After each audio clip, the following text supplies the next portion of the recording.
The following thoughts and opinions we're going to discuss regarding this album are strictly of our own personal interests. We are not professional music reviewers. We encourage respectful discussion and friendly banter in each episode, but we do not condone and will not tolerate bullying or belligerence. You are welcome to take what we say regarding the albums we rate with a grain of salt.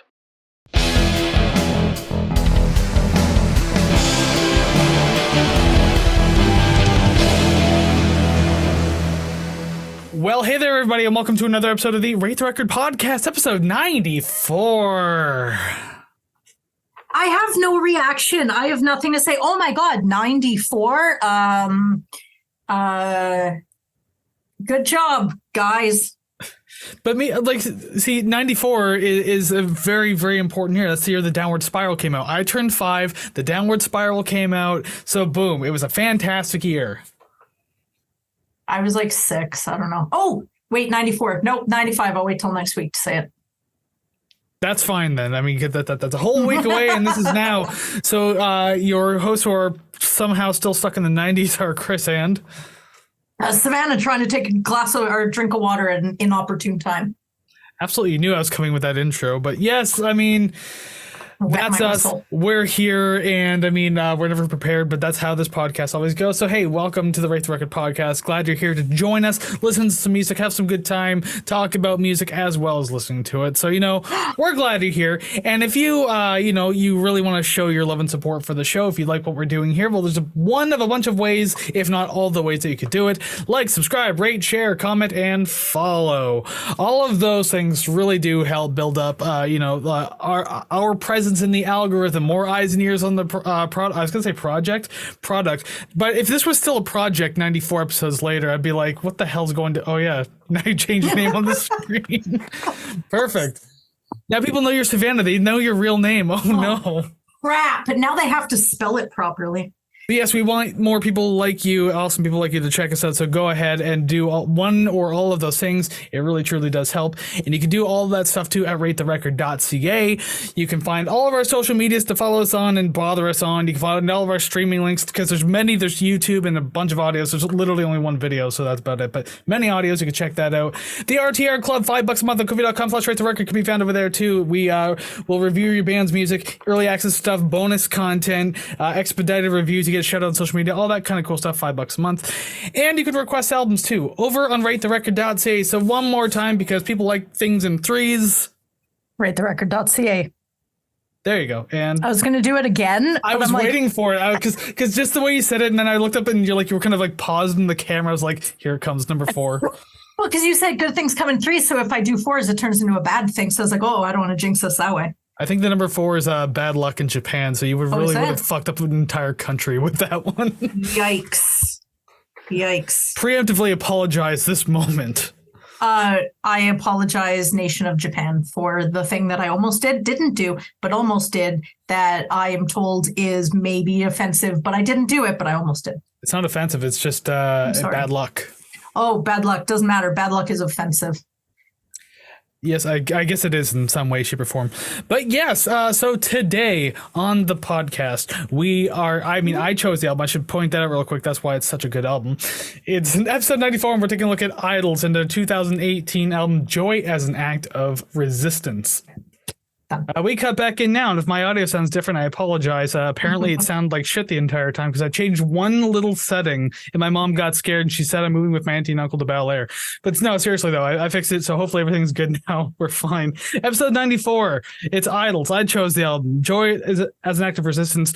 Probably the band I've most recently gotten into on this entire show that I've chosen an album for. That could be a lie, though, because Daughters and Mets, were within a year. And I think I started getting into Idols around May or June. So it's been pretty recent since I really started getting into these guys. Wait, of this year? This year, I just discovered them. No, wait, no, sorry. It goes at least back to winter, but still, it's been less than a year. Oh my God. Okay. Wow. And I just liked this album so damn much. I was like, okay, you know what? I got to fit it in somewhere. I think I had it in last season. I put it in season 6. Mm-hmm. And I was like, okay, you know what? We're doing it now. I want to do this. I really like it. And I'm very sad too, because I have 2 Idols records on vinyl, and the 5th anniversary deluxe edition of Joy as an Act of Resistance It was released. It's being released this month. I pre-ordered it, waiting for it to come in. I was hoping it was going to be here for this recording, so I could show it off and tap it on camera, all Asmer-like. But no, unfortunately, I can't. But yes, great album though. When you get it, you should take a picture of it and then re-release this episode where it's just your mouse dragging the photo of your vinyl in post, and then you're just holding it. And then it disappears and you're still holding. If we didn't have to lose any of the views or anything, then yeah, absolutely, I would do that. Alrighty then. But before I tell you anything about the band, I guess I should say if you've been here before, then hey, thank you for coming back. Thank you for hanging out with us because again, we like having people on the show, especially familiar faces. But if you're new here, that's fine too. Welcome to the show. We hope you enjoy your stay. Glad that you're here with us to enjoy and listen to some music because that's what we're all about here. Chances are you need to know you need to know what we do here. Oh my God, I could speak properly usually, but not all the time. But regardless, each week Savannah and I will choose an album. It can be completely random like this week. I just chose because I like it. We'll do anniversary albums. We'll do request albums, all that kind of stuff, like all that fun, whatever. That's just part of the choice. But regardless, each week we'll choose an album. We'll discuss it at length from front to back. We rank the songs and then we rate the record, everybody. We rate the record is literally the name of the podcast. We rate the record. Yes. Good job. As soon as I realized you weren't going to stop talking, I was like, I'll keep going. And I was like, as long as he keeps going, I'm going to keep going. That's going to be one of the most annoying intros I think we've ever done. Everyone just tuned out. I apologize. That's okay. I bet that we have 93 worse shows. I disagree because some of them are in the thousands by now. Oh, are we just going to brag about how your music choices are so much better than mine now? Actually, one of our highest rated ones is like the Arctic Monkeys, and that was me. Oh shit, never mind. I was gonna say that certainly wasn't me. That wasn't a request either. That was me. I have a good track record on the show. We'll see what happens today. But first, it's not that Idols isn't an unknown band, but I feel like a lot of people probably don't know them. So let me tell you a little bit about Idols and today's album. So Idols is a rock band out of Bristol, England, and they fall under many different subgenres as well, including punk, post-punk, revival, hardcore, indie, experimental, and more. The band is made up of most of its original members, including frontman Joe Talbot, co-founder Adam Devonshire on bass, and Mark Bowen on lead guitars and backing vocals. And also later, he would incorporate synths and keys. I think in the albums after this one is when he would mainly start doing that. Former members include guitarist Andy Stewart, who would be replaced by Lee Kiernan in 2015, and drummer John Harper, who would be replaced by John Beavis in 2011. So those two guys are now in the band full time. Talbot and Devonshire met in the sixth form college, which seems like it's like this weird in between thing, I guess, in England, where it's like you're too smart for high school, but you're too young for college. So it's like called sixth form college or something like that. That's where they were, anyways. Interesting. So they met there, and they would eventually go on to open up the Batcave nightclub in Bristol, and that's where guitarist Bowen met Talbot. Idols would form in 2009 and release 2 independent EPs between then and 2012, those being Welcome and Meet. It was after those 2 EPs that Idols would go on to sign with indie label Partisan, where they would release their debut album Brutalism in 2016. The band had developed a more focused sound, in part being led by the passing of Talbot's mother, which would help drive the style and lyrical content of that and future albums. The album did very well, even leading to an opening spot for the Foo Fighters at the O2 Arena in London. So, I mean, hey, a hell of a debut album right there. Right? They would do several opening slots at many festival appearances in the next couple of years, and this would lead them going back to the studio to record their next full-length album. So Joy as an Act of Resistance is their second studio album. It was released August 31st, 2018. The album was released through Partisan Records and produced by Space, who has also done a single with The Prodigy and a few other kind of smaller bands as well. The album deals in themes revolving around experiences that Talbot had dealt with in his life, including toxic masculinity, self-love, immigration, English politics, and the class system. The standout theme of the bunch involving the death of his daughter, Tabitha, that happened during childbirth. It's one single song on here, but man, does it stand out when you listen to it. Very, very dark. They wanted to encourage bravery and vulnerability in this album, therefore putting themselves at the forefront to set the example. The album is a massive success across the board, with high acclaim coming from just about everywhere. The album sits at an 88 on Metacritic, and many very positive reviews, including a 5 a 5 out of 5 from NME, 4.5 out of 5 from those fellas we used to know at All Music, A- from Vice, and a slew of 4 out of 5 star reviews and more. The album appeared in many top albums of 2018 lists, including a #1 spot on BBC Radio 6 Music, and there's a bunch of top 5 ratings, including Crack Magazine, Double J, Drowned in Sound, FOP, the Line of Best Fit, Enemy, Pop Matters, Rough Trade, The Skinny, and many more placements as well. Dang. The album hit #4 on the US Heat Seekers chart, #5 on the UK charts, and #6 in Scotland, and many, many more placements just a little lower than that. The album spawned 5 singles altogether: Colossus, Danny Nadelko, Samaritans, Great, and Never Fight a Man with a Perm. I absolutely love that song title. I think you kind of hinted at it last week too, when I think we were just about to end our Zoom call and you started looking at the set list. Like, some of these song titles are fantastic. Oh yeah. I like that. Well, now I get to know your actual thoughts on them, because now it's time to jump in and start this review. Oh, So, okay. Song #1, Colossus.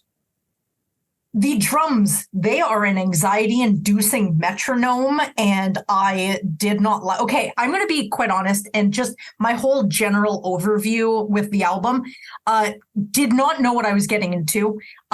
First listen, at the first couple songs, I'm like, don't know where this is going, because I didn't know what genre I was sort of listening to. So I was like, what is happening? It's like hard to categorize. But the second listen, because I knew what to expect, far, far more enjoyable. That was kind of like me too. Right? Yeah. The first time you're like, what? Second time you're like, I dig this. And overarching, just because there are so many songs that I mentioned this, the drums, fantastic, the entire album. So in this one, the drums, they are an anxiety-inducing metronome, did not like. And I hope this song isn't indicative of the whole album, she says. It's not wholly, at least. I'll start off by saying, like, because I had just mentioned before that I had only just recently started listening to Idols. I should have mentioned this earlier too. When I first started listening to them, because like there's like a laundry list of bands I've been meaning to listen to and never got around to. Mm-hmm. It's not necessarily anything I'd put on the show either, because like I would like some sort of idea of what I'm listening to if I'm gonna pick a band. Yeah. Like, I mean, I think the band Swans is another one that I've been meaning to dive into. This is also how I found Daughters and Mets and everything like that, which have been on the show before. So Idols, I happened to see like a live video pop up on my YouTube feed, and I was like, I've been meaning to listen to them. So probably not the best way to start, but listening to them. But then I watched a live performance, and like they were just so intense, and I was so intrigued. And so, yeah, from there I was like, okay, you got my attention. What do you got? And I started listening to the albums, and like, holy shit, like I caught on like immediately. So yeah. Then this album being one of the most popular to date, like when I heard this one, I was like, yeah, I'm good to go. Interesting. I am so surprised that it was so recent that you got into them, though, because this sounds like something that I could imagine you listening to since the time it came out. You would think, yeah, but like I got more into punky stuff around 2019, 2020.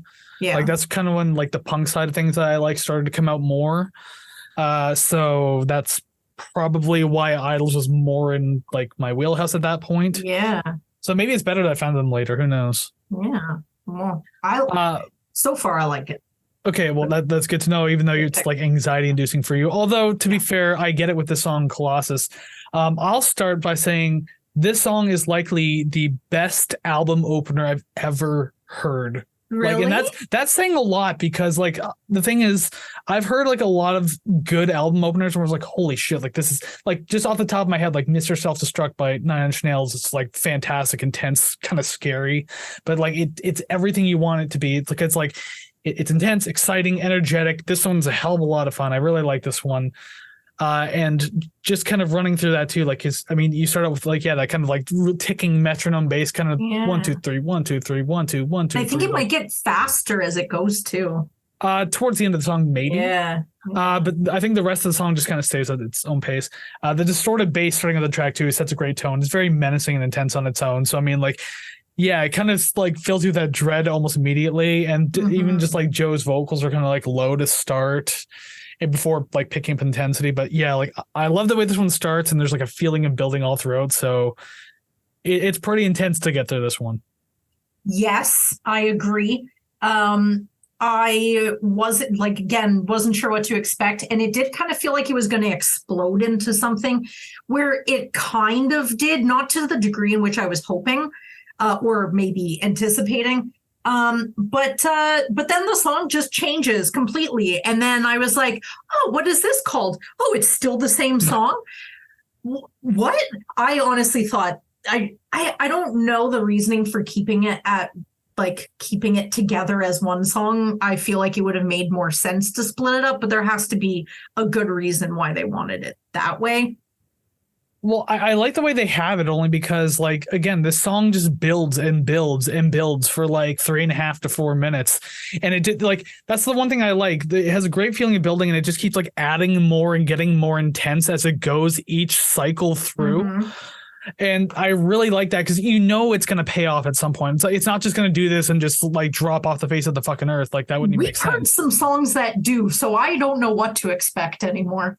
Well, even when I didn't know what to expect when first hearing this song and the album and everything like that, the idea was like, I knew something was going to happen. Then you get to that, like, there's this blank empty space of like 20 seconds for when the climax happens. And you think, yeah. But I as soon as that kicks in, I was like, okay, something is, because he even fucking warns you in the lyrics, it's coming. And then he screams, it's coming. And then, fuck, did it come? If you want to cut that out of context. Which we all do. I did mention that, so you got the two parts of the song, and as it's transitioning over, it like God came down and picked me up and pulled me out of the chaos, and then moved me over and dropped me down like a claw machine into different chaos, which was the end of the song. There was no reprieve from the chaos. Yeah, and that like last 1.5 to 2 minutes is like fucking... It's fun. It's absolutely kick-ass. I love it. It's just so fast, so energetic, so fun. The lyrics are really great too. I'm sure you picked up on the wrestling references. I wrote verbatim, you know damn well I heard Ted DiBiase. What about Stone Cold Steve Austin? Fun. No, I didn't. Okay. It was funny because the reference to Stone Cold Steve Austin doesn't make a lot of sense because like the very first line is, I'm like Stone Cold Steve Austin, I put homophobes in coffins. Now listen, I'm not going to say that Steve Austin's a homophobe, but I've never known him to put homophobes in coffins.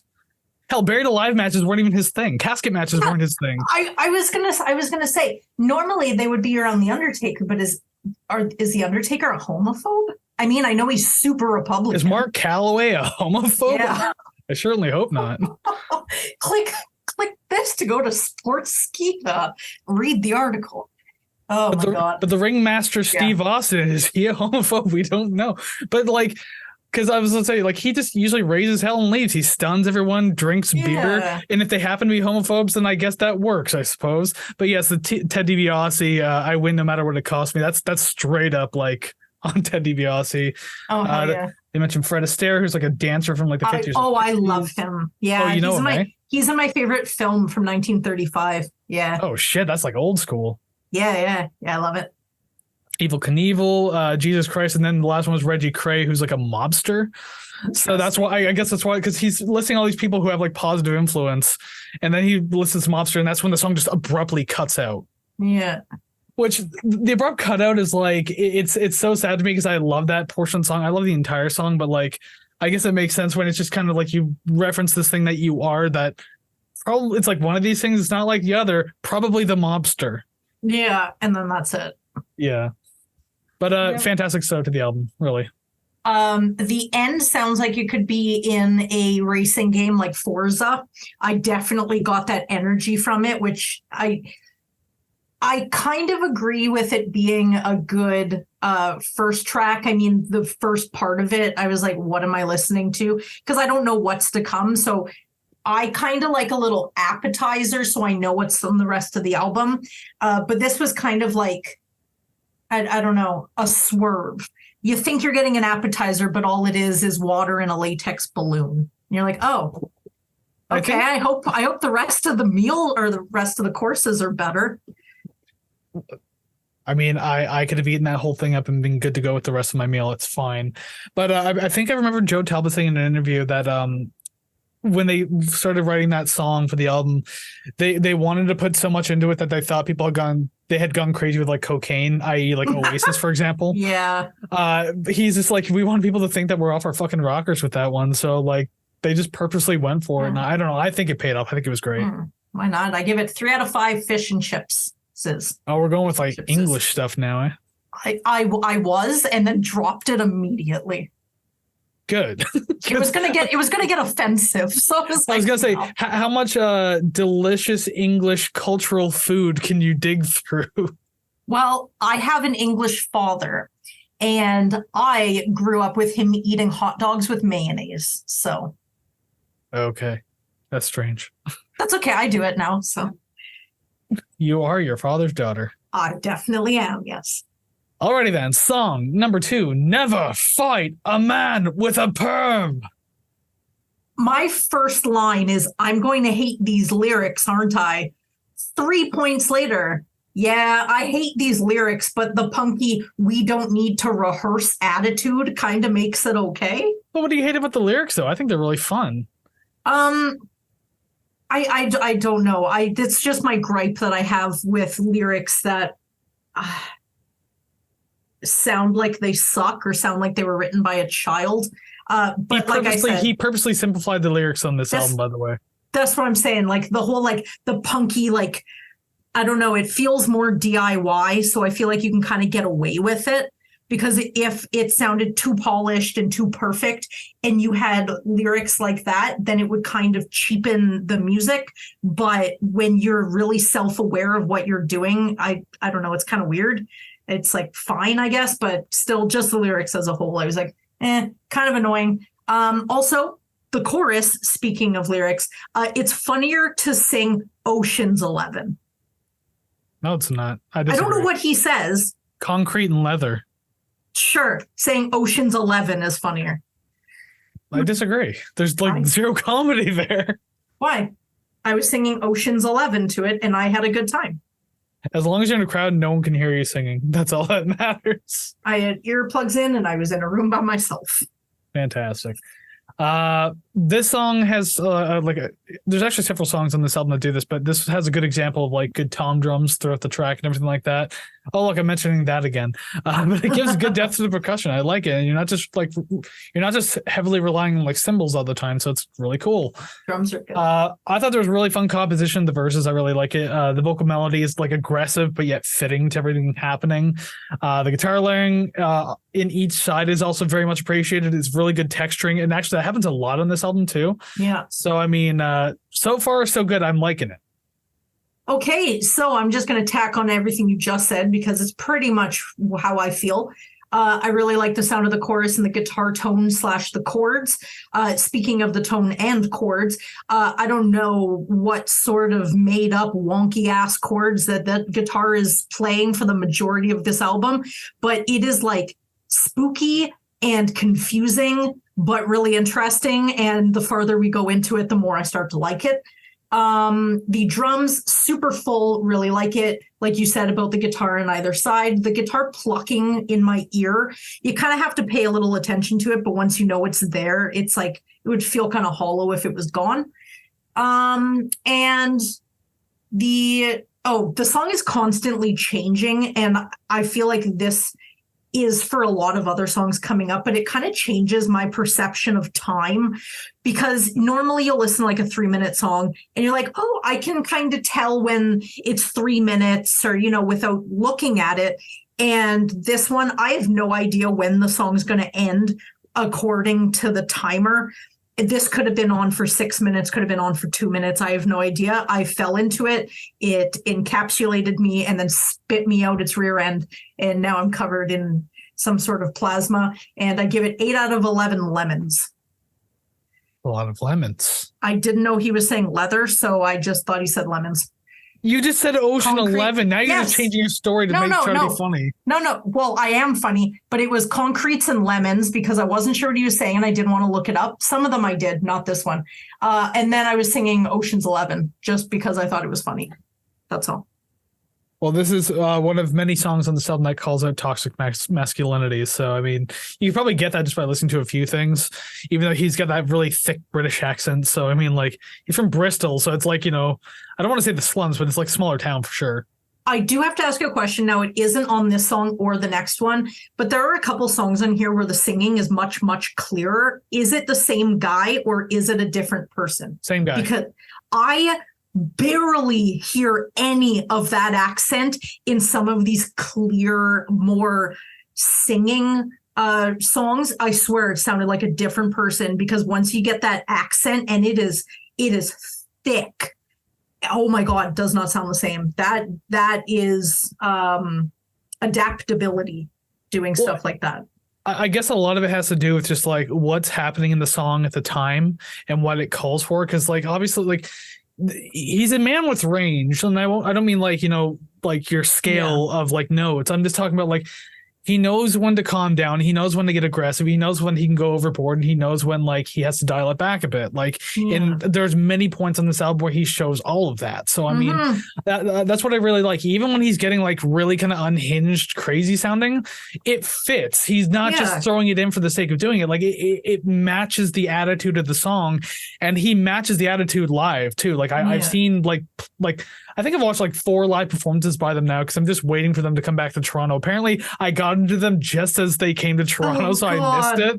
And so I'm sitting there like, motherfucker, I gotta wait like another year or 2 before they come back to Canada. Right. Because they're constantly touring the world. Like, they never fucking stop. Yeah. Dang. So, like, yeah, I don't know. Like, he's really good. Joe Talbot is a really smart man when it comes to, like, being that charismatic front man. He knows exactly what he needs to do. But like with the accent, the fact that you can pretty much turn it off and on at will while singing. Okay. Dang. Yeah, I mean, maybe it's just like slowing down and thinking more and being able to like articulate more. Not that English people can't. I don't want to start any fucking arguments with that. Oh, I understand. I think right now on their Spotify, their little Spotify bio just says "Love is the thing." Yeah, I saw that. I was watching all the animations and stuff behind the song playing on Spotify. Yeah, they have several music videos for this album. Yeah, interesting. I only have 2 more notes for Fight a Man with a Perm, or Never Fight a Man with a Perm. The chorus is, super powerful, super catchy. I love it. It's so simple but super impactful. So I mean, there's a lot to take in just from like literally 3 words being repeated in the chorus, but it's done in such like a strong way that it just gets you pumped. It's so good. Part of me wanted another chorus, but I'm ultimately glad that we didn't get one because it works so much better with how it is, and it kind of gives the song more replay value to me. So I like that. Right. If you're like, oh, I want to hear it again, at least you're listening to the 3.5 minutes and not trudging through a 5.5 minute song just to get to a part you want to hear again. Yeah, exactly. And I mean, the song ends positively too, where he's just like, I'll shut my mouth, let's hug it out. So I mean, like, look at him being the better man. Good. You see a lot of that in this album. He, like, as angry as some of these songs sound, they're actually quite positive in the end with like the lyrics. I was not expecting that at all because every time we do an album of like a band or artist that I've never heard of before, I'll kind of, talk to my partner. I'm like, oh, this is what we're doing this week. And he asked me, he's like, oh, what kind of music is that? And I said, well, it's kind of like aggressive, punky-ish. If they were yelling, love yourself, you're worth something. I'm like, I don't know how to feel like someone is yelling positive affirmations to me. I've never had that before. But it was nice. It was kind of nice. Yeah, I mean, and like that's the thing is like when Brutalism came out, they realized that they kind of gave off this aura of like big, strong, angry man type deal. And I mean, there are some songs on the album that aren't like that, but there are on that album. So on this one, they kind of wanted to change the narrative, and hence why I said in the description they wanted to like show off being more like just brave and vulnerable and everything like that. And don't think that it's a sign of weakness to show emotion and like show who you really are type deal. So they wanted that positivity to radiate on this album, and it does pretty much everywhere. Yes. Very feel good album, no matter how angry it sounds. Although he's yelling at some people in some songs, but it's like a political thing where he's just like, you racist government fucks can just go to hell type deal. Typical punk affair. Yeah. That's the part of this that really appeals to me, because I used to listen to like political punk and stuff, I guess, from the maybe 2002 to 2008. So obviously past its prime, but you get into it as you age, I guess. And I feel like I kind of got some of my ideals from that. So hearing people still doing that, and I'm an adult, and I'm like, I still resonate with some of those ideas. I'm like, man, I didn't realize how much of my core belief music like this actually built when I was younger. And I mean, it's just sort of supported now, which I think is pretty cool. It's funny because this kind of punk, or like not specifically this, but like punk music in general, didn't really start radiating with me until I was like in my mid to late 20s. And then like I started listening to like, Dead Kennedys and like Misfits and stuff like that. And it's like bands I had like kind of just passed over in high school, didn't even bother with, because it's just like, oh, whatever, I'm in the metal right now. I'm into like dark, heavy shit. But then like mid to late 20s, I discovered all this punk music. I'm just like, God, there's a lot of cool stuff here. I like the messaging. I like the music. It's still aggressive, but a lot of it's still fun too. And generally, I can't say it's all positive, but I mean, like you can tell where their intentions are coming from. Yeah, I like it. I mean, especially when songs are straightforward, called like Nazi punks fuck off. Like one of the most like prime examples. Anti-Flag has a song called the WTO kills farmers or something, and I'm like, all right. Well, Idols has a song called I'm Scum, so that's song number 3 right now on this album. So just the chorus, what the hell does this mean? The chorus comes back to audibly perceived normal. The it's okay, I can wait. Oh, that's what it means. Okay. No, it goes on with the other one. So the guitar chords sound very wonky, but I really enjoy it. And I do not know how to explain this properly, but during the verse, it's all like wonky and sort of unsettling. But in the chorus, it comes back to what I would call like audibly perceived normal. Because I don't want to say normal, but like, when you listen to a song, you're like, this feels comfortable. Like I don't know how that makes sense. Maybe it's certain chords or something, but things are less warbly in the chorus as they are compared to the verse, and like everything has like a positive inflection on it, including like the melodies and everything like that. So that's why it probably brings that sense back, because like you just got the bass kind of like skipping in the background a little bit with the drums, and the guitars kind of coming in doing their like layering stuff and everything like that. Joe just kind of like, when I say lazily singing, I don't mean that in a bad way. He's just kind of like drifting through the song, just kind of like swaying with it while he's singing. You can kind of hear him swaying too. Yeah. But I like that. It's this song has a really fun shuffle beat, so it's kind of giving you something new to go with right now. So that's nice. It's really bouncy. It's not too intense, and even the guitars, like again, kind of like you were hinting at, I think they have a very playful riffage going on. So just one of those songs that like pulls back the aggression of the first two and just kind of like shows the more fun side of what's going on. So I kind of like that. I just keep wanting to talk about the drums. I know it's an overarching statement, but it's like in every song, I just want to say that the drums are like, I love that they're doing more than just like a straight beat. The floor toms fit right in with the bass. Everything seems like a puzzle where like each piece fits with the other one nicely, and then you look at the picture and it's this song. So I like it. The chorus, I can totally see a drunken bar just singing, like a basement bar singing I'm Scum, with like intense accents, and 10 out of 10, at least he's self-aware.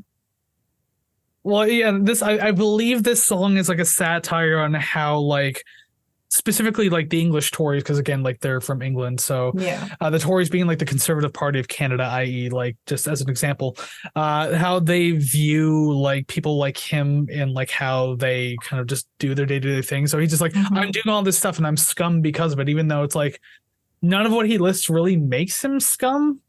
It's just kind of like it's kind of like poking. It's like, this is what they see as bad, apparently.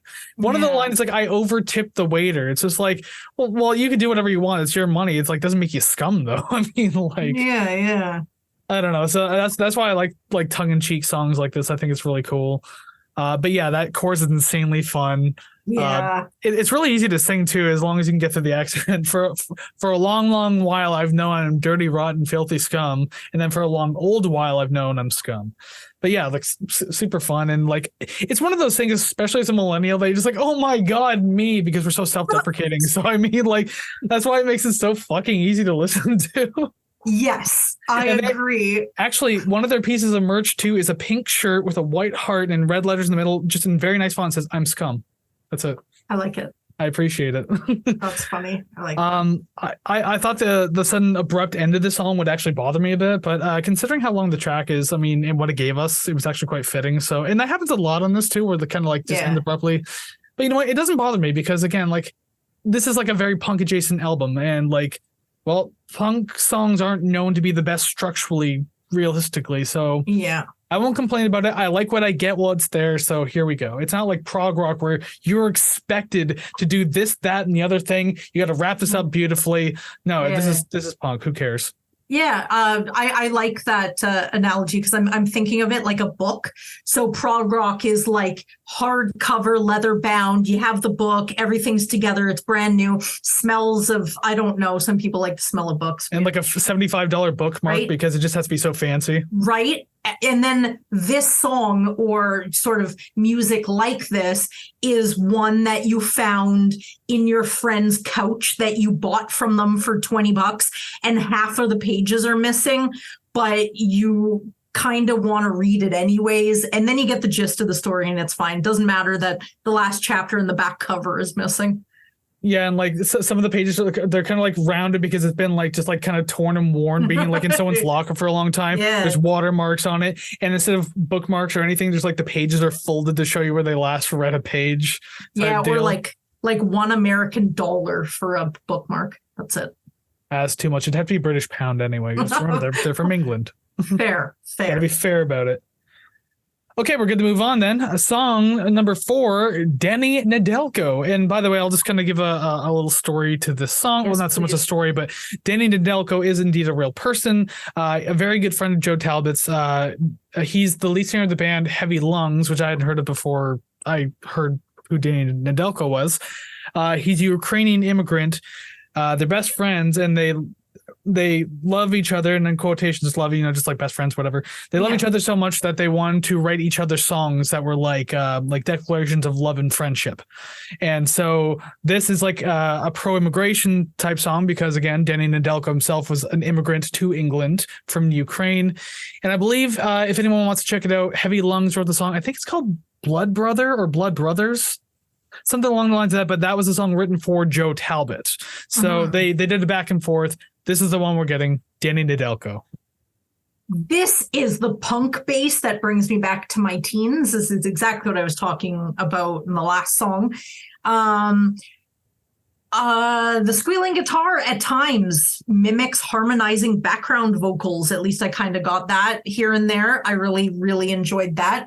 So I was like, oh, there's some vocals. Then it just turned into a guitar. And I was like, multi-purpose. Very nice. Although there could be vocals. A lot of the background vocals are very quiet on this album, I find. So, I mean, like, maybe there's some there hiding. I don't know. Like, sometimes you can hear it and sometimes they're quieter. So who knows? If it ends up being vocals, perfect production choice. I really like the placement. It was perfect. Again, we're only 4 songs in now, and I'm gonna say this for like the next 8 songs. The chorus, banger. They're a chorus band. Yeah, very enjoyable, very memorable. They know their fucking hooks. I mean, like, God, are they smart for it? Heck yes. Like, even going back to Colossus, the hook was literally goes and it goes and it goes and it goes, but just it changed every time you heard it. So like it was much more intense and different every single time. So like even with that being that simple, still made it interesting and they still made it fun. So 4 songs in and another fantastic chorus in this one too. The one thing that stands out very clearly to me, you already said the guitars, and I did say like the kind of droning and noisy guitars throughout the verse. I thought they were great. I loved it. Interesting choice to have those as like the basis of the entire atmosphere of the verse at the very least, because the chorus is a whole kind of different thing. It's a great chorus, super catchy and singable. And I also like the switch up to the guitars as well, because they kind of go into this like higher indie rock range of guitar that you would have heard in like the early to mid 2000s with a lot of those like indie rock and garage rock revivalist bands. Yeah. But like just the guitar tones, despite the fact that you just to the audio listeners, I'm now commenting on her doing the puking motion. Yes. I was never into like that folky crap. I didn't say folky. No, but I just like, I don't know, those garage, White Stripes, and then listening to them now, I'm like, wow, they sucked. But I'm just saying, like, the tone of the guitar and the chorus kind of reminded me of that. And I like that they did that. It wasn't just like all low stuff. Like, it felt very bright, inviting, which a song about pro-immigration, I mean, bright and inviting is probably a good aura to put out there. Yeah. Isn't there another one that's about that as well? Immigration? Maybe it was just very likely. Yeah, I'll probably mention it once we get there then. Yeah, there's a bunch of these song titles that for some reason I can't place into the actual song. But this one definitely says his name repeatedly, so it's very hard to not know this song from the title. He wanted people to know who he was. I bet Danny Nedelko is just sitting there raking in the royalties. I will say that in Blood Brothers, because by Heavy Lungs, I'm sure I'm misremembering that song title, but the one I mentioned before, I did listen to it because I was very curious about the call and answer between the bands. He says Joe Talbot's name once, and it's like literally this line towards the end of the song where it's like this bridge building up, and he's just like, "I love you, Joe Talbot." Yeah. Like, so he says it straight up, but like he mentions it, but the whole song is about like, you know, the connection of them being like practically brothers. Yeah. And like actually, even with Joe Talbot, like whenever he talks about a friend of his, he always says like brother or blood brother. Like he refers to them as that. Yeah. The first time I saw like a live video of Idols, Talbot called the bassist like, "This is my brother, Adam," but it's like not his brother. But I didn't know that at the time. I was like, oh, they're related. They don't even look related. Yeah. Interesting. Well, that's nice. Yeah, it is. Very, very nice sentiment. Again, very positive punk. Yeah. I don't have much more for this one. I did enjoy it. I feel like I always have much more to say when I don't like a song. But I don't like spelling in songs. Most of it. Okay, I can never remember what they said for me to keep track of what I should be spelling. Yeah. I've been trying to figure out BANANAS, SANA for like 20 years. That's like a few letters. I cannot get it. I have no idea what she is saying. This shit is banag. What the fuck does that mean? Yeah. And then I just push the TV off the stand. I have no idea what's happening. This song gets 12 Daniels. 12 Daniel. Okay, fair enough. Yes. Unity. A whole dozen of Daniels. 12 Danny Nedelko's. He's so Danny Nedelko community, so fuck you.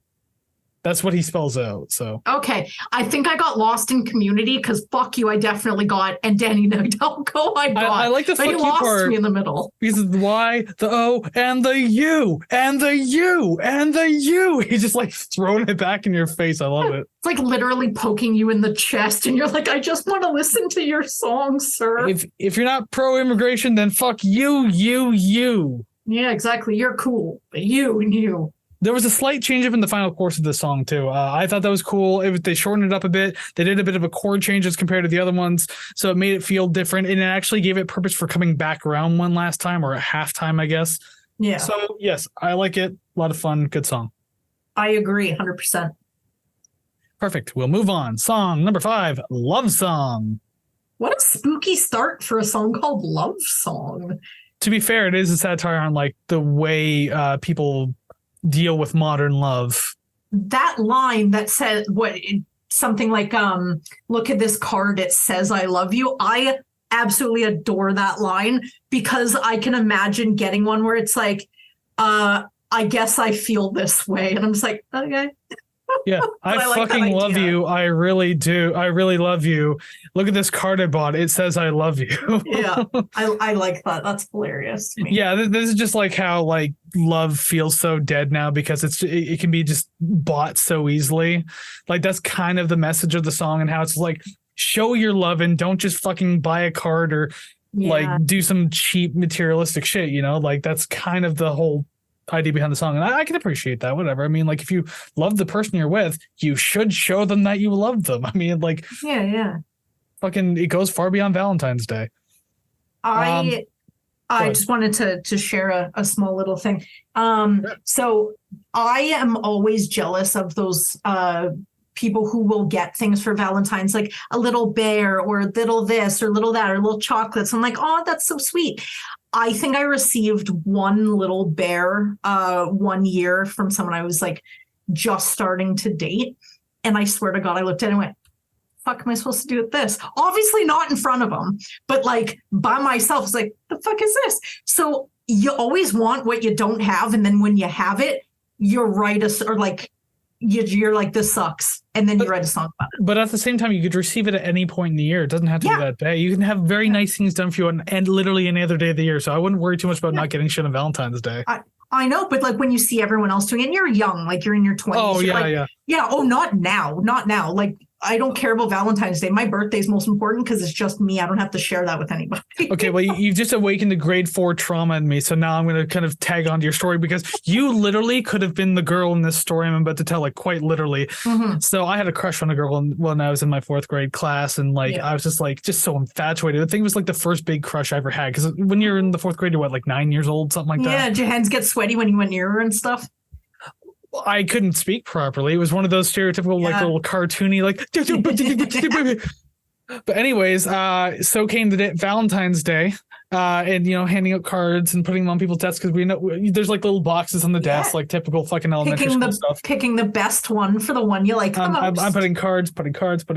Get to her desk, Snoopy plushie with a heart in it, and the card is inside the heart. And I remember she just kind of like everyone surrounded her, so she's clearly embarrassed. But everyone surrounded her. She just kind of like looked at it and then looked up with like kind of dead eyes and like a cocked smile that was just like, you fuck. And I just kind of looked. And so then I looked at her and I realized she didn't look happy. And I was just kind of like, oh, and just like hit away. And my heart was fucking broken that day. Oh my God. And so that's what I'm saying. Like you get this little bear, like, what the fuck am I supposed to do with this? I'm like, you could have been her. But you were not even in Hamilton at that point. So it's definitely not you. And also you have 2 different names. So if you changed your name suddenly since the 4th grade, I'd be shocked. I have not. I have been Lamo McSaxton for the last 34 years.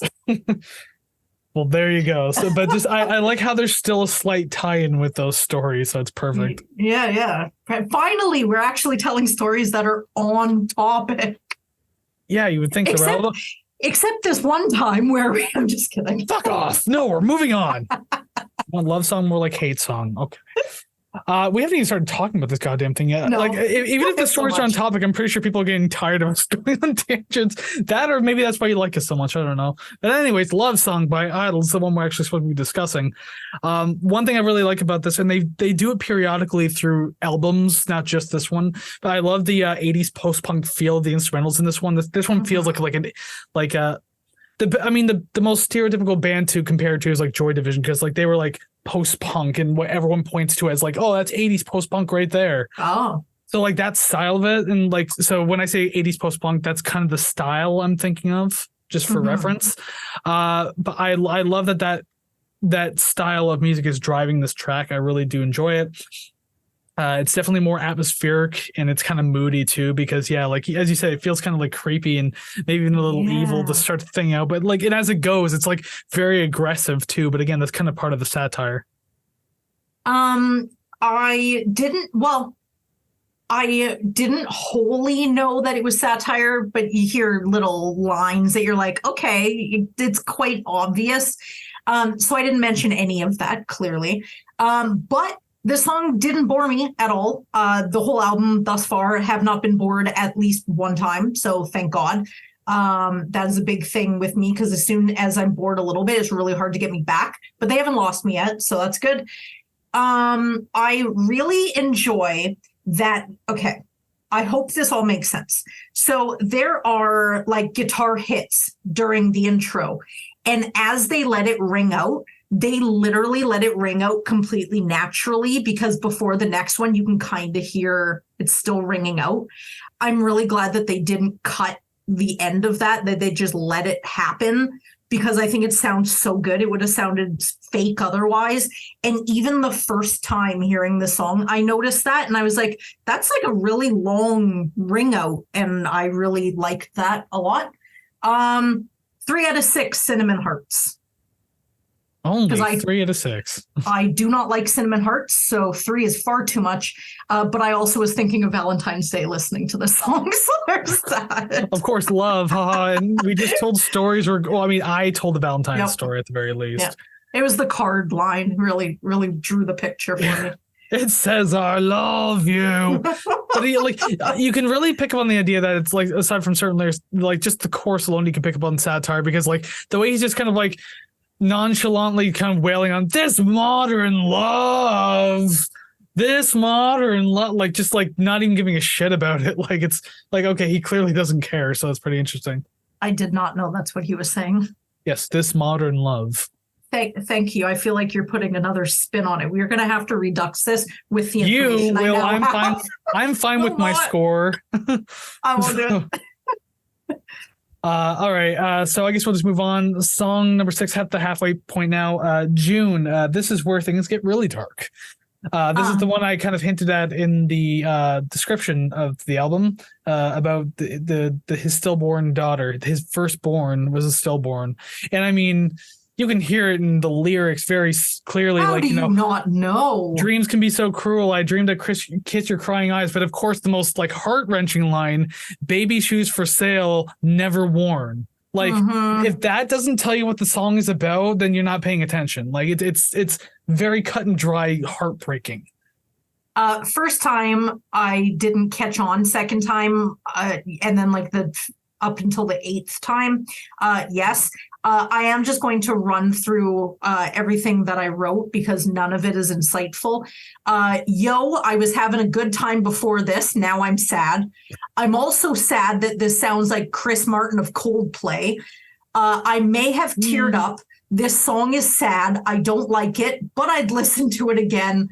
My heart, it is wretched. And I give the song 1 out of 12 months. And yeah, it is pretty heart-wrenching. You could see why this one was very much a come down, because I mean, like, you can't do this one aggressively.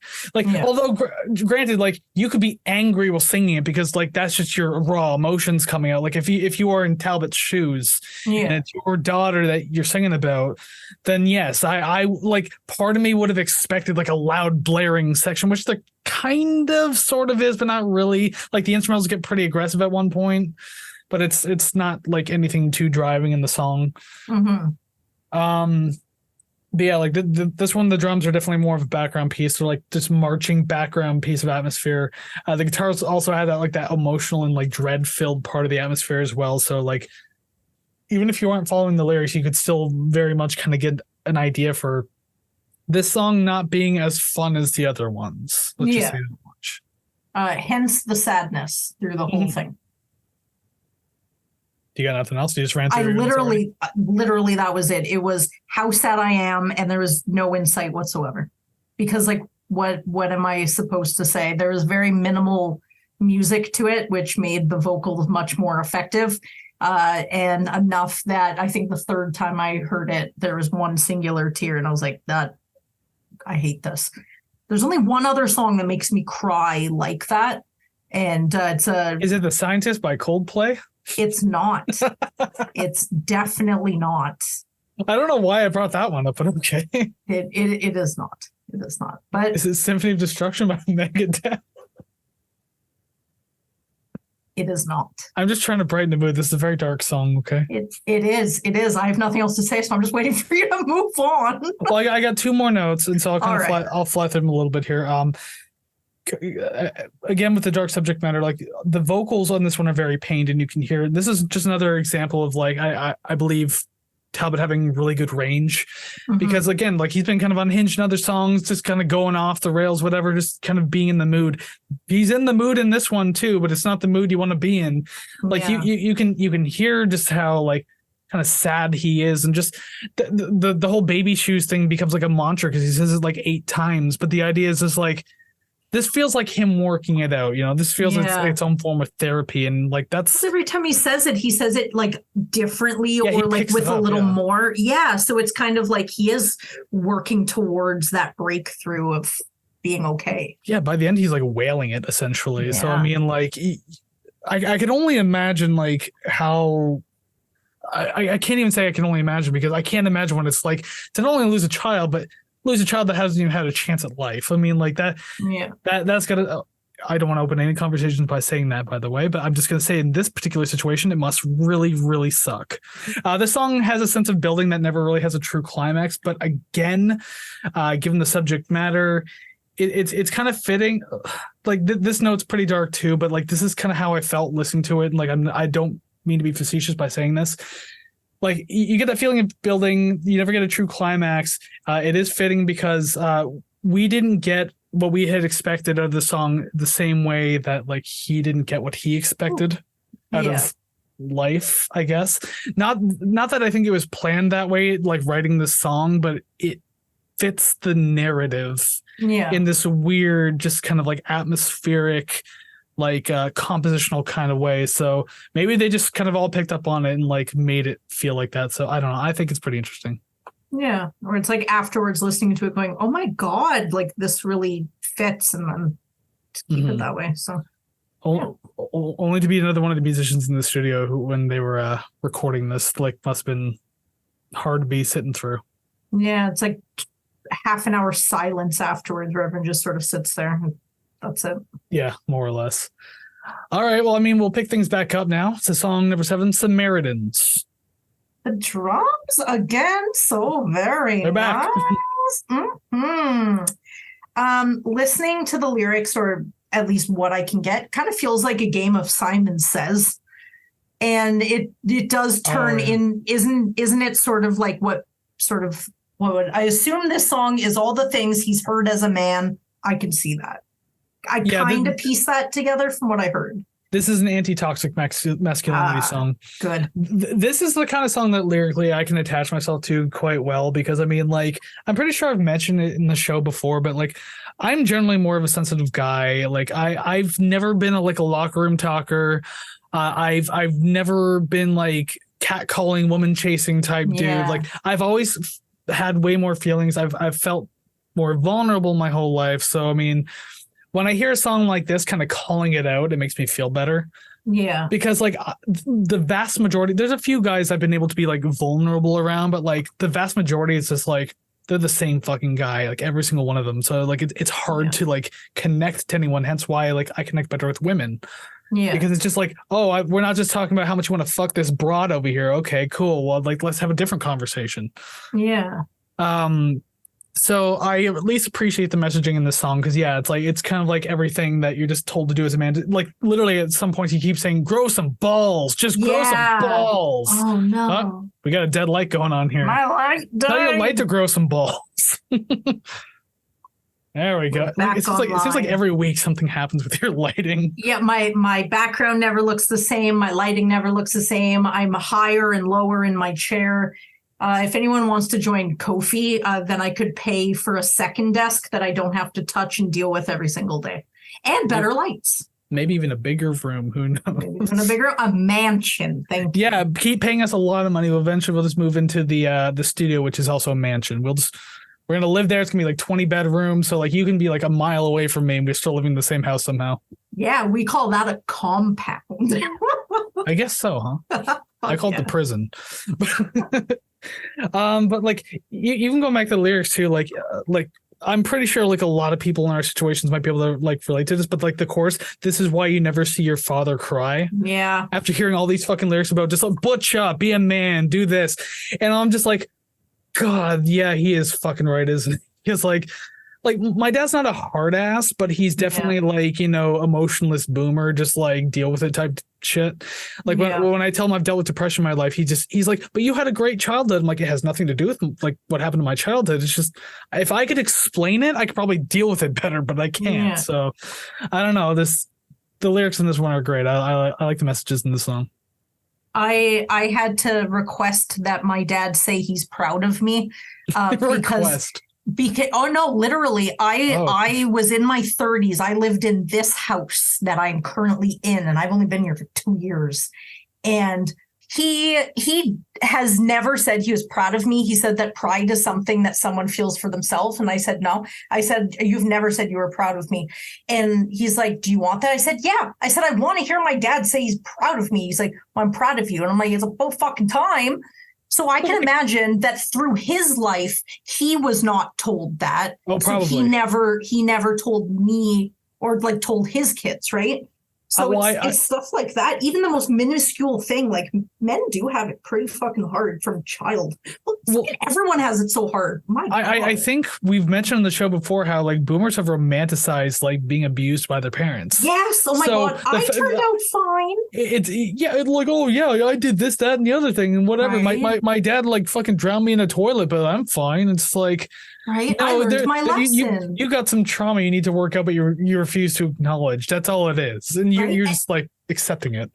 And hearing people like on this album, it's refreshing to hear that someone is aware of it and still, I guess, young enough or really with it mentally enough to know that and to put steps forward to change it as much as they can going forward, which like self-awareness is definitely step one. And there's a lot of that here.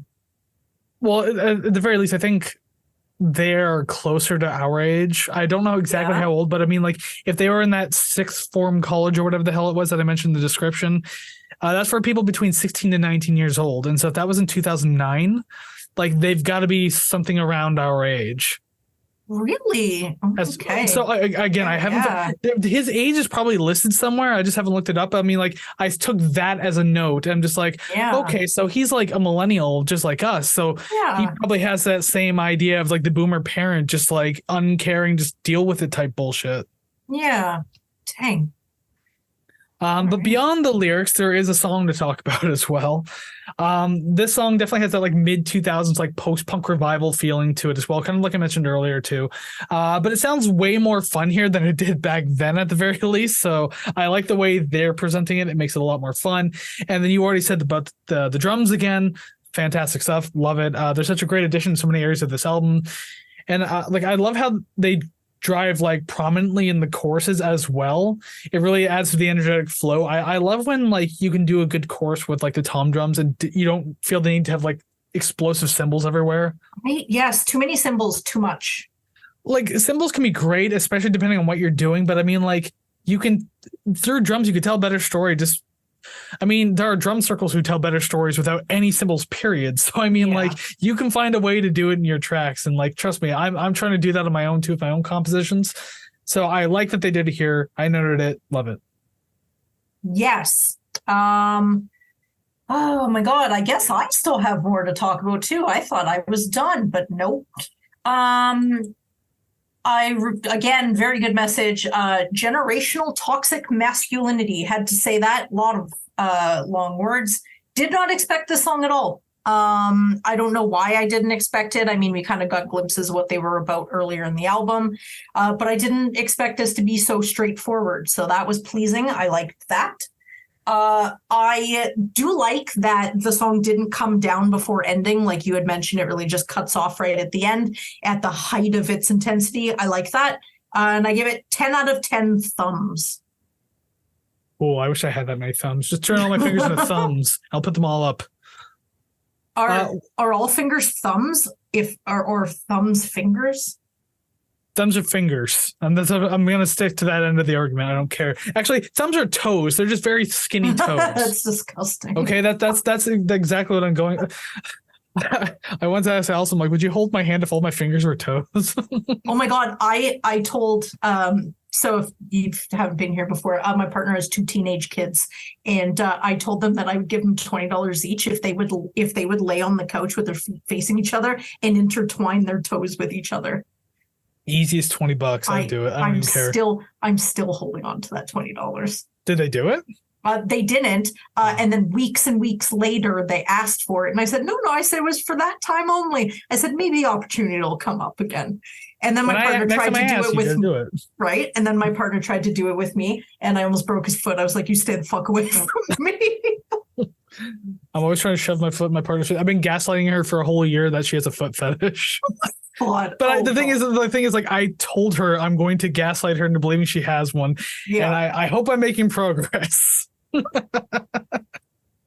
Any arts and crafts is all footprints. You're like, yes, perfect. It's working. Creepy. Oh, and another thing about the song too, like I don't recall him mentioning things like this in other tracks. So it's like the Joe Talbot kind of coming out party, but the kiss, I kissed a boy and liked it. He's bisexual, by the way. I read that. Yes. I did go to their Wikipedia page after hearing that. I was like, I wonder. He wouldn't just say that just out of nowhere for like shock value. Like he legitimately means it. He's bisexual. He loves everybody type thing. I bet he did it better than Katy Perry because she kissed a girl and liked it too. This song's better than that song. I'll say that much. I can agree with that. Yes. It's not a bad pop song, but the song's still better. I don't care. Okay, we'll move on. Song number 8, Television. For what you can relate to with the last song, this one definitely resonates with me as a North American millennial woman. Everything in the song is catchy, from the lyrics to the chorus to just the music. I really like it. It's like, I said it was like a warm hug in the rain, but it's kind of like you're standing there and the rain is just all the pressure's on you, and then just someone comes up and just gives you a hug and tells you it's okay. That's this song to me. It's like the nice raincoat as you're going for that walk.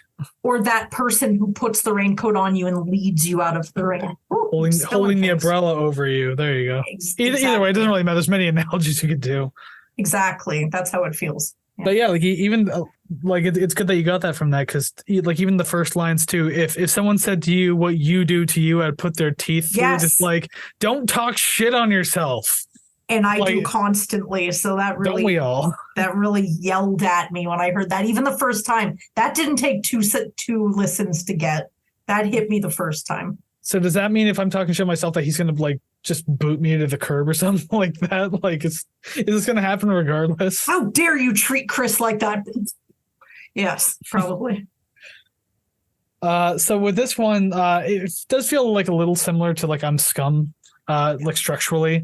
But it's still like a fun little peppy track. I do it again. I'm really enjoying like the difference in like the guitar layer and the verses and everything like that. So it's still giving me things to like notice and have fun with. The different sounds and textures work really well with each other. So I'm having fun with this one sonically, but yeah, just noticing that we're kind of getting tastes of previous songs on the album in this one. I feel that way a little later on, so it hasn't caught up to me yet. But again, the message in this song definitely digestible. Even if you don't experience it yourself, you're definitely going to see it. You're going to know somebody who has, so it's definitely universal. And I like that it's universal. I just don't like that it has to be universal. You know what I'm saying? Yeah. I'm caught off guard with all this positive insight. I'm not used to listening to stuff like this. So I'm just waiting for it to take that downturn, yet has not. And then I just have my ridiculous review at the end, but that's really all that I thought of the song. I really liked it. And it is a bop. Yeah. And I guess anyone who doesn't know this song is where it says about like self-love and like positivity upon yourself. And just also with the television, it's just like, not listening to what media tells you to be type thing, where it's like this is like it tells old as time at this point, or at least as old as the internet and magazines at this point. Yeah. Where it's like you'll see images in a magazine or on Instagram of like these beautiful people and they look flawless, perfect, skinny, muscles in the right place, sexy, whatever. That's not you, but you can be that way. Yep. then the whole idea of the song is don't fucking listen to that. You're fucking awesome as you are. And so, yes, very, very positive, uplifting type stuff in this one. So I agree with the message wholeheartedly. And the only other note I have is the hook is really catchy, but not nearly as much as the other ones. So I like this song. There's not a single song in this album I don't like, but this one didn't catch me nearly as much as the others. I'm going to have to start writing a list of the songs and then putting X's and check marks around ones that I don't think you're going to put or that we're going to match on. It would just all be X's, to be quite honest. Well, we got to get at least one this week because we got 0 out of 18 last week. I'm like, that's a painful one. Yikes. Well, there's 12, so hopefully we can get at least one. This song gets, okay, now if this is beyond you, sorry. This one gets 6 Gene Rayburns and maybe 4 Pat Sajaks. And you know what? 1 Richard Dawson because he stands alone. Okay, so Pat Sajak. Yes. I know. Yes. Who's the first one? Gene Rayburn. Wait, is he a game show host? Yes, he is. They all are. Okay, the Richard Dawson I wouldn't know because I just thought of Dawson's Creek and I thought of James Vanderbeek. Gene Rayburn. Is that like fucking, I don't know, $10,000 pyramid or some shit or whammy or whatever? Match Game from the 70s, and Richard Dawson was the host of Family Feud that would always kiss all the women on the mouth. Oh, he was the creep who would like grab them real close to and practically like put his hand down their fucking shirts and stuff? Yes, but with a song called Television, I was like, I'm just going to think of television hosts, and I love old game shows, so why not? Surprised you didn't go the obvious route and say Bob Barker. I was going to, but it was too obvious. You should have went super obscure and found like the name of the dude who does Supermarket Sweep. Oh my God, I love that show. Sometimes I'll run around the grocery store and yell to Cody, I'm on Supermarket, and he tells me to stop. You bring the shopping cart up and there's like 8 giant wheels of cheese and like 3 legs of lamb. You're just like, we're going to win. Watching that show even now. I actually watched it recently, and actually I use the theme song to that show I use on my radio show for the game show that we do. I love that. I was in charge of choosing the music for it. I was like, oh, it's Supermarket Sweep. I grew up with that shit enough. So oh my God.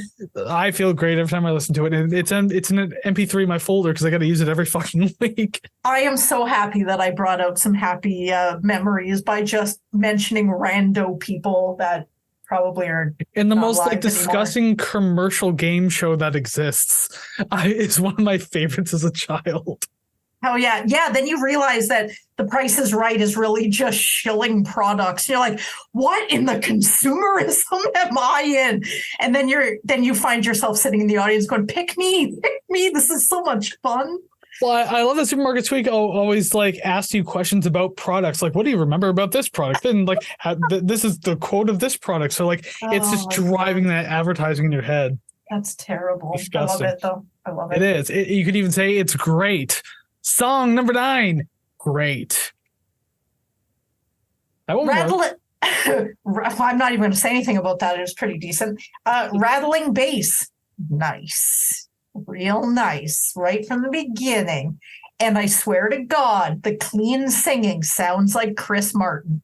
And I say this, it definitely does. Not even close. Oh, it definitely does. Maybe if you listen to more Coldplay. I've heard enough Coldplay in my life. Not enough to know. I know what he sounds like. And I am definitely disappointed that there is more spelling.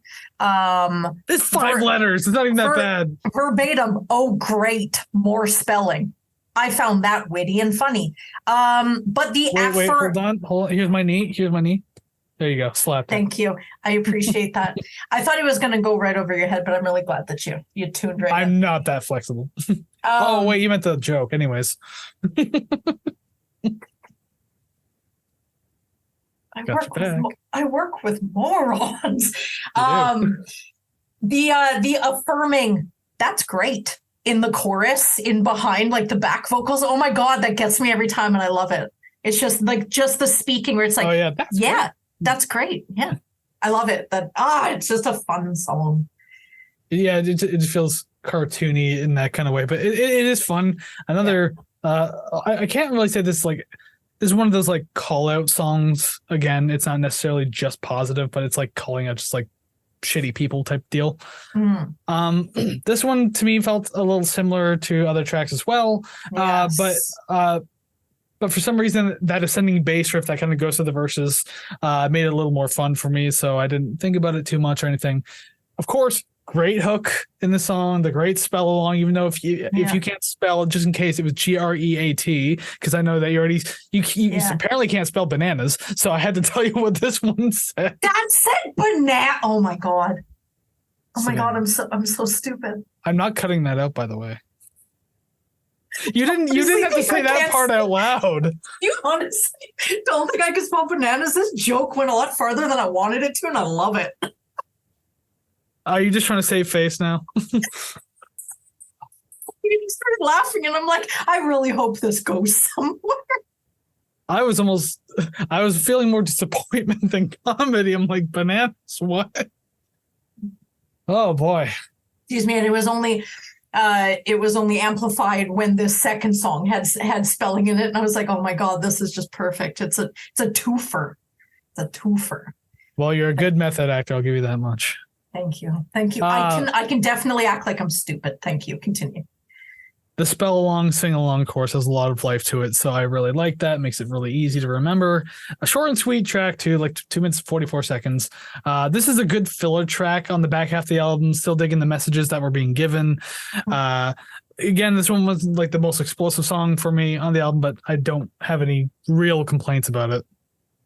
I just got one more. It definitely took far too long to say we're all in this together. It was just like, okay, I don't want to like blame the ADHD, but like speak a little faster. I've really got places to be, things to do. Thank you. And this song gets 3 Apple Martins out of 2. It's like when he says we're all in this together, it's like when people send those messages in like forums or texts where there's like a clap emoji between each word. I'm telling you we're doing this now. Yeah. Yes. It's like exact same. I got those vibes, and I'm pretty sure people were still doing that back in 2018. All the way back in the ancient year 2018. The pre-virus times. I honestly, it's like before 9/11, after 9/11. That's a whole different world. No, yeah, but it's like our lives as millennials are split up into these chunks where it's like we don't really have before internet, so like the internet can't really signify anything because like I was learning computers and internet and stuff when I was young, but that's we're older than Google, right? So it's like it's before 9/11, then after 9/11, and that kind of just bleeds right over the 2000s, 2010s, right up to COVID, because nothing like earth-shattering happened to us. Major events happen, but nothing like historically changing. Right. And maybe if we were European, maybe the whole Russia. Oh yeah, like we're not people are kicking our asses in the comments right now.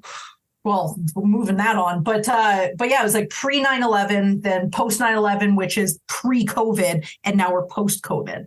So it's kind of what's next? Right? And I was thinking that recently, that it's like sometimes you hear a song, or at least I do, and I'm like, oh, this came out in like 2019, but I don't think 2019. I think, was I doing regular normal things when that came out? Or was I at home alone? And it's just kind of gauging that. It's wild how that works now. But when this album came out is when I decided to quit the workforce and go to college. So 2018 was a very definitive year. Yeah. And then the pandemic happened. I still graduated twice. Fuck you, pandemic. Yeah, stick it. I dropped out and never looked back. But now you have a podcast because of it. I do. Thank you. So something kind of positive came out of it. I'm not going to say 100%. That's yet to be seen. All right. Song number 10. Yeah, we have to wait until we have like a million subs before we say it's a success. Song number 10, Gram Rock. I know I said this at the beginning, and I know I said it every other song. These drum fills are sick. And I wrote it that way because they are sick. Now, the way that the song starts, what is it? I'm sorry that your granddad died or something. And then, yeah, what a lovely spread. I I imagine that he's wasted at a wake for someone he doesn't know, consoling family members in an aggressive way. In a drunk and aggressive way. Yeah, where it's like, oh, I'm so sorry your granddad died. And then he's like, oh, nice spread. It's just all these like, church basement sandwiches and everything. And he's like stumbling on everything. And then he's like laying on everyone's pile of coats on the chair, because clearly this is in the basement of a church. And he's going, 10 points to Gryffindor, and clearly drunk. So that's what I'm getting from this. Someone high out of their mind inappropriately or drunk. I didn't like the Harry Potter reference. I heard it and was like, what the fuck is this? Okay, but then once you piece it into the drunk, you're like, they're just drunk. Assuming it has anything to do with being drunk, though, that's your own narrative. Yeah, exactly. Because like this is like one of the only songs in the album I didn't look into like the lyrics of, which I probably should have, because why the fuck is he mentioning Harry Potter? I'm missing something here, and I know I am. Yeah. But just, I don't know. I especially know that it can't be alcohol, because I think at this point he got sober, like in real life, because he did battle alcoholism. Or maybe it's a reflection on something. I don't know. And then on future albums, he also like literally referenced moments of him being drunk and almost ruining his life. So like in the Crawler album and Ultramono, like he makes songs about that. So who knows? Maybe it has something to do with it. Okay, so you say you didn't look into the lyrics. Without repeating any, these are the lyrics. I'm sorry your granddad's dead. Lovely spread. I scored a win. Bada bada bing. I'm the king. What else is different? I'm sorry your mother's dead. All of that is the same. Yeah. Uh-huh. I got new shoes because I mean business. 10 points to Gryffindor. My boy fucked Tom Hiddleston's stylist. I do remember that part, yes. Yeah. I heard that, and I thought he said stylist, and I went, that's disgusting. He sounded himself. Then I hate the fact that I was taught what that meant. And then I heard stylist, and then I went, that's disgusting. If it's consensual, who cares? It's well, not disgusting. Yeah, but some people seek out people like that just because they're close to someone else, and that's kind of what famous, I think. Yeah. Well, I mean, I guess the song has something to do with the class system. Then just going through those lyrics immediately in my head, it just sounds like something that's like, "You're lesser than me, so I'm sorry this happened to you." Anyways, big things are happening for me, though. It sounds like a class system type deal, so maybe that's what it is. Okay. Now that you've said that, I'm reading that kind of with that context. I'm like, I can see that. I don't know what the Harry Potter reference is supposed to get. But right. Yeah. Maybe that is it. But going back to the music of the song now, the wavy and unsettled guitar in the first verse is really cool addition. I really like that. Again, kind of like just the weird instrumentation. It fits while not fitting, if that makes any sense. I mean, just like how it's just like this weird wavy guitar that shouldn't be fitting in, but it kind of fits everything that's happening. So I do like that. Album. Yeah. Oh yeah. More like, but right? I really noticed it here though for this one. So I liked it. Okay. That's when I said the Harry Potter thing. Not sure why we need the Harry Potter reference towards the end. That's a little randomly ad-libbed, but whatever, I guess. Yeah. Excuse me. Burpee. My last note is just these chords I'm hearing sound so good, but so wrong. And maybe I was listening to the same part you were, because they definitely sounded weird, but like so good at the same time. I mean, yeah, I'm probably, because it's a pretty short song, 2 minutes and 28 seconds. So I don't know how we can get two vastly different parts out of this. I like how the chorus feels a little more aggressive this time around, so I did enjoy that. The guitars and bass are all like running on that lower growling kind of sound, and I really dig that. And again, being only 2 minutes and 20 seconds, this one's like short and sweet again. Another filler kind of track. Yeah. 2.5 minutes did the song well, because any longer wouldn't have worked. I agree. And to just touch upon your comment about it being a short song, chances are whatever part I'm talking about is probably the part that you're thinking of. I have supersonic hearing, and I hear things that you don't. So who knows? Maybe what I'm talking about doesn't even actually exist. Is that why I've pointed things out in songs in the past where you're just like, I didn't hear that? That's your really good supersonic hearing right there. Yes, I was listening to things more important than whatever it was you were talking about. Oh, the things you didn't describe in those albums. Oh, okay, yeah, we're on the same wavelength now. I got you. Sorry, what? Could you speak a little bit louder? Thank you. This podcast is important. Start listening. Song number 11, penultimate track, Cry to Me. Yeah, Cry to Me. No, me. So listening to this song, I was like, this It's a cover, by the way. It's a cover. This sounds like something familiar. It doesn't sound like the song I initially thought it sounded like. But a Google search, yeah, it's definitely a cover. I only realized when a little bit sounded familiar. I don't even recognize any of the other covers because I feel like it's one of those ones that came out in like the early, I want to say 1900s, but like because I don't know if it came out in like the 40s, the 50s, the 60s. It's like 50s or 60s around there, probably 60s, like early 60s. But it's one of those songs that have like a bunch of covers, so I don't actually know who released it first.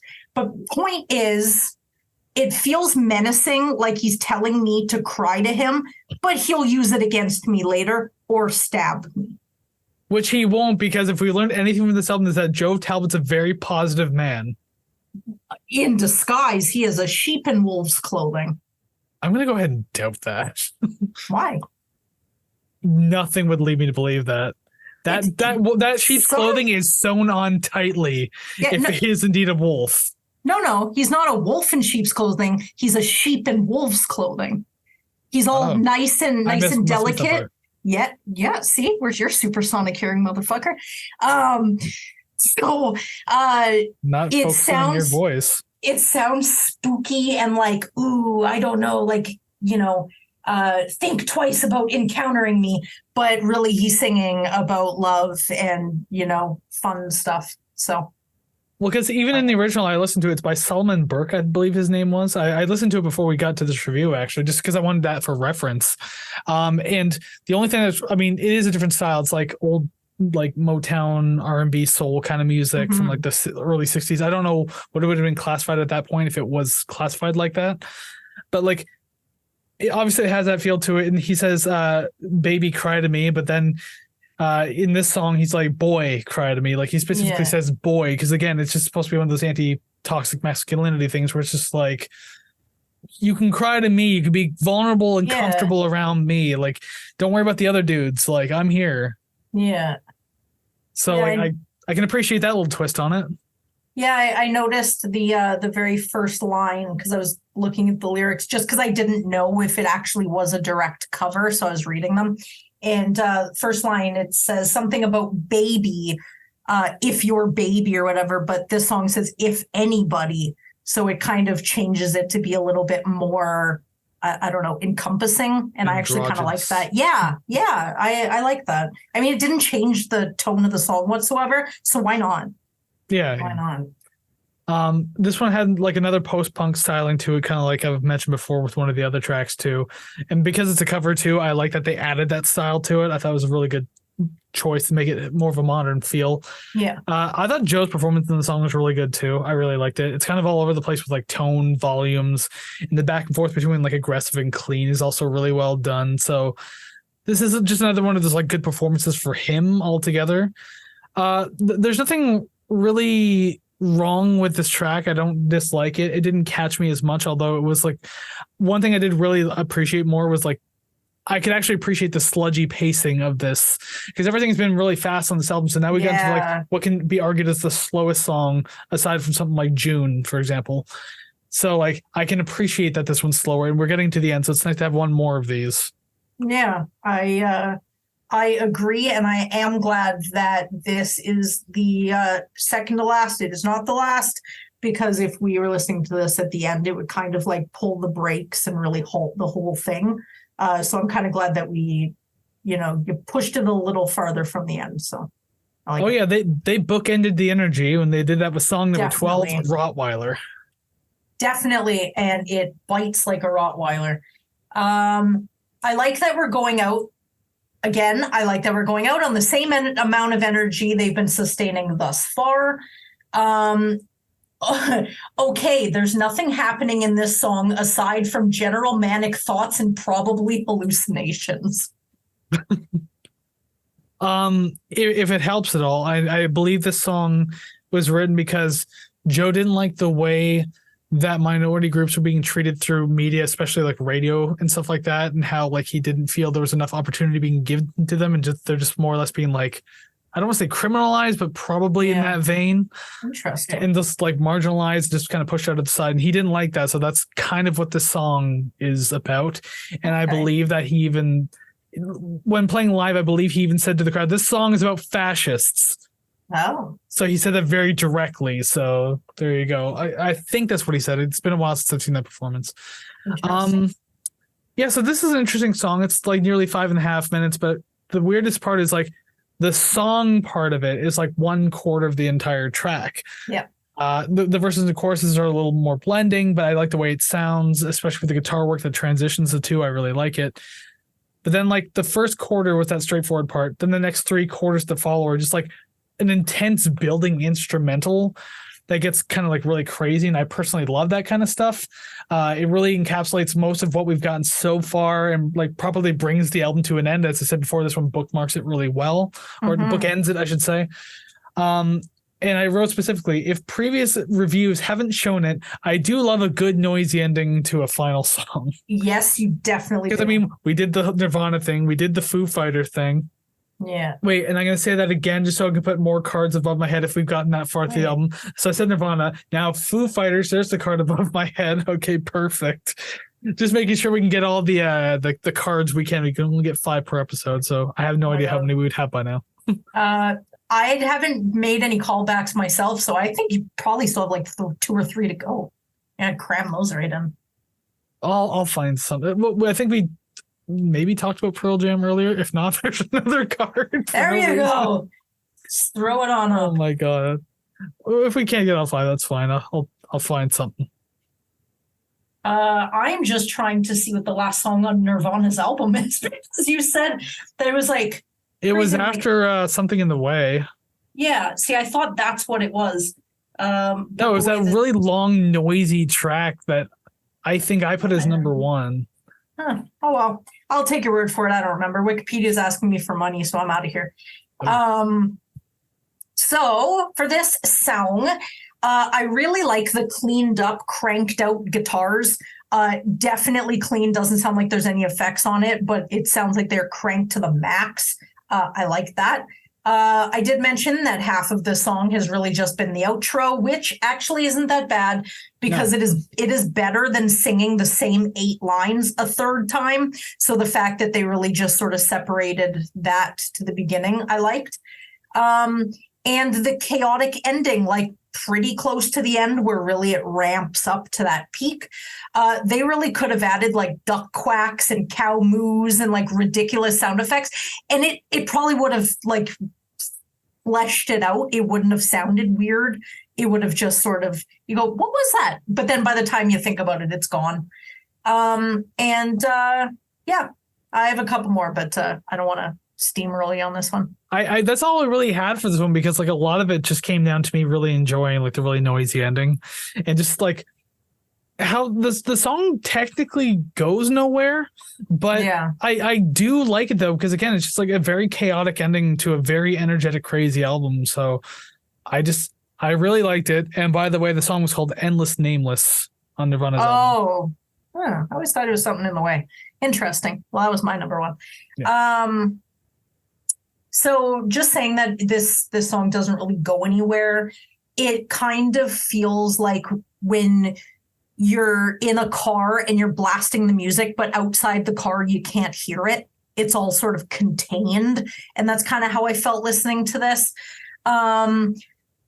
Now at the end, he yells, like burn it down, end it all sort of stuff. And I was imagining that that's how this show, this current recording would end, where we both burn our sets down, which in turn means we literally just arsoned our house. Yeah. And then typing that, I learned that arsoned as a past tense actually is an actual word. Didn't know that, never used it before. 66 fires out of 666. Arsoned. That's a weird word. Yeah, right? I don't think I've heard that. I typed it and there was no autocorrect, so I Googled it. I'm like, shit, I've never actually said that before. So yeah, the more you know, arsoned is a word. you know, if this was our full-time job and I could like do way more crazy edits for this, I would literally put in badly green screen fire over top of our screens right now, and that'd just be it. I'm not doing it. I'm not going to do it. Yeah. If you want me to do it, you have to go to kofi.com/ratetherecord, pays $5 a month, makes this a full-time job for us. I'll do it then. But other than that, I'll just leave it as it is. And that's all I have to say about Rottweiler. I think you're done too. Yes, So that brings us to the end of Idol's Joy as an Act of Resistance. So thank you very much for joining us today and listening to this album with us, and or if you did, or just listening to us talk about it. Regardless, we want to know what you think about the album. So let us know down in the comments below wherever you're listening, because there's comment sections everywhere. And while you're doing that, we do have to move on to part 2 or 3. So there's always more you can tell us. It's time to rank the songs. So above our heads, booms. Graphics have changed. There are names. There are numbers. So it's going to be more names. Song needs to be specific, because now this is the part of the show where we take every song that we've just listed and go through worst to best, least favorite to favorite, not so great to great. However you want to categorize it is what we got to do now. And this part should be interesting. And we need at least one match here, because again, last week for Carpenter Brute, we had 0 of 18. So we need at least one to help us again. Kris, look me in the eyes. Don't fuck this up. Okay. Match with me, because there's no way I'm going to match with you. This is my album. Match with me. Bring the energy. I don't think we're going to get one. I will be pleased if we get one, ecstatic if we get more. I feel like this is going to be one of those, our lists are inverse of each other. There's going to be something. I didn't get a lot from you being like, oh, I like this song. I like this song. Yes, you picked the album. Of course you like these songs. I don't know where you're going to lie any of them. I think only one of them is obvious. Only one of my songs that I've talked about is completely obvious of where it is. Yeah, but it could be in like the top 3. I think it's pretty obvious. Or number 1. I don't know. Maybe I'm just stupid. Anyways, what is your number 12? Well, before I say that, I'd like to say to all the lore lovers out there, I found my tiny pencil. I haven't retired it yet. Just saying. So I'm using it again until it's a nub. Anyways, my song number 12 is Love Song. Mine is Cry to Me. Cry to Me. Yeah. Number 11, Graham Rock. Number 11, Love Song. Well, we got the one off at the very least. Yeah. Number 10, Television. Number 10, Great. Number 9, Cry to Me. That is not great. Samaritans. Number 8, Great. Well, Rottweiler. at least it's leaving more room for us at the bottom there. Fair. What is your number 8? Rottweiler. Rottweiler. Number 7, I'm Scum. Colossus. This isn't looking good. Number 6, June. Graham Rock. Graham Rock. Let's see. We can still match 2. Right. So who knows? No, that was before. So number 5, Samaritans. Never fight a man with a perm. We can match one more. And it's going to have to be this one. Number 4, Danny Nedelko. I'm not having it today. It is I'm Scum is my number 4. You are Scum, aren't you? Glad you called you. I did say we weren't going to get any matches. So, I mean, I was right. Number 3, Rottweiler. Play the tape. Danny Nedelko. Danny, and I'll just put Danny in. Number 2, Never Fight a Man with a Perm. June. And number 1, Colossus. La Télévision. Did you pick that one as your number 1 because you could like relate so well to the lyrics? It's because it's the one that I would listen to the most. And yes. Fair enough. It's like you put it on, you look in the mirror, you put it on, you hype yourself up to just leave the house and check the mail. If it works for you, though, right? It did its job. Exactly. We didn't do our job because we didn't match shit again. Yikes. So that is now what? 0 for 30 in the last 2 shows. Our totals are going to look like garbage on Instagram when I post this. But you know what doesn't have to look like garbage? Our actual rating of the album. That could be a hell of a lot better than the song rating rankings. So let's find that out now. Transition screens. Swoosh. Alrighty then, album rating screen. Here we are. Everything is here that we've done before, and we're gonna do more because, I mean, what the hell else is this for? It's the album rating screen. Savannah's shaking her head because we're not on camera, so I had to specify that for literally everyone. Well, like I eventually would have said something, maybe.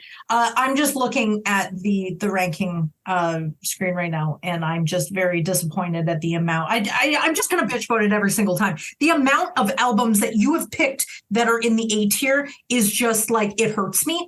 I have 2 that I've picked. And only one of them, hoping this is accurate, is in the top 10. I don't know where I've gone wrong. It should be accurate. I mean, the list is pretty accurate. How did I go wrong, honestly? Like, is it my taste in music? Is it because Yes. Is it because I met somebody who has listened to things that I've never heard of and I hate them so? Like, everything is just, it's so disappointing. And I didn't even pick this album. So even if I loved this one, my name isn't going up next to that album. What can I say? I pick albums that I enjoy, and you just so happen to enjoy them too. I mean, like, there's nothing wrong with that, despite the fact that you don't like my names on it. You know, for like 2 hours after recording this podcast, everything I look at has a K on it. And it's like, oh no, Kris, oh no, Kris, oh no. And then just your picture, just your head just spins around while I'm trying to sleep. Oh, I just imagine because you're a white person, a bunch of K's in your house, that you're actually just extremely racist. Well, anyways, we had to figure out where this album is going. I guess the eye rolling isn't audible. No, it's not. All right, moving on. We'll figure out where Idol's Joy as an Act of Resistance is going, because it's the one we did today. And I'm going to make you go first because it was my choice. All right, well, this one's easy. My choice. 79. 79 even, eh? 79 even. I already said this at the beginning. Didn't know what to expect. Listened to it thoroughly once and went, okay. Then 2nd to 5th time, I was like, I'm down for it. And now we'll just see how many times I listen to it going forward. I see. Oh, fuck. I actually just fucked up the math on my calculator. Oopsie daisy, behind the scenes. Uh-oh. I said 82, if that's anything. Oh, you want me to put 82? I'll bump it up. That's fine. No, thanks. Please, it's 79. 79 even. Okay, hold on. I fucked up. My bad. There we go. You are right. It is in the A tier because I went high on this one because obviously I like it. 85.41. So that puts it up to an 82.20. Kris does it again. 82.20. Hell yes. It is better than year 0, but not as good as last week's. Ooh, look at that. Carbon to Brute still doing it. Yeah. So did that still leave? Are you out of the top 10 completely now? Like, it's just gone? Everything's gone? Fuck you. You can see the screen. I can, so I'm genuinely curious. I don't remember where anything is at this point. Yes, the only thing that I was holding on to was Foo Fighters. I was like, please don't let me down, because I just chose that, and it just crossed the 80. No.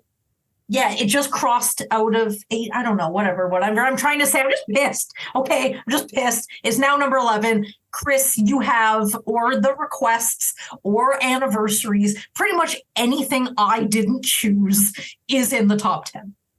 So yeah, there's like 2 requests an anniversary and then 7 of me. Good times. Happy times. Happy days.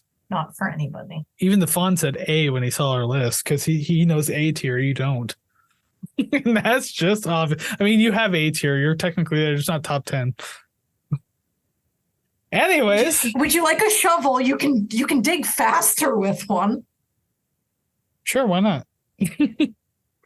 Whatever helps you in the end, I guess, because you need all the help you can get. Yikes. So with that said, we are now at the end of this particular episode.